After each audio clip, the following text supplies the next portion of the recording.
મીઠું બોલતા શીખો ને મૃદુ બોલતા શીખો. ગુસ્સો કરીને નહીં બોલવાનું, ક્રોધ કરીને નહીં બોલવાનું. જે બોલો ને એ મીઠી વાણી બોલો. બોલવાથી જ બધું બગડે છે. જે બગડતું હોય ને સંબંધો બગડે છે, એમાં મુખ્ય ફાળો શાનો હોય છે? પેલા વાણીનો. વાણી જ આપણી બધું બગાડે છે. ઇંગ્લિશમાં એક કહેવત છે કે tongue without bone has power to break the bond. Tongue એટલે જીભ. ટંગનો અર્થ શું થાય? જીભ. એ tongue without bone has power to break the bonds. હાડકા વગરની જીભમાં હાડકું નથી. જોજો તમે, ચેક કરી લો. જે છે નહીં હોય, ઘેર જઈને ચેક કરજો, હાથ હેઠો થશે નહીં.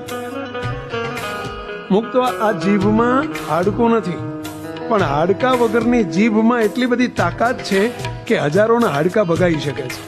વાણી, એને વાણીને મીઠી કરતા શીખો. એ પેલા એટલી મીઠાશથી વાત કરશો ને, મુક્તો ભલ ભલાના કામ થઈ જશે. માણસ ઓગળી જાય. અમે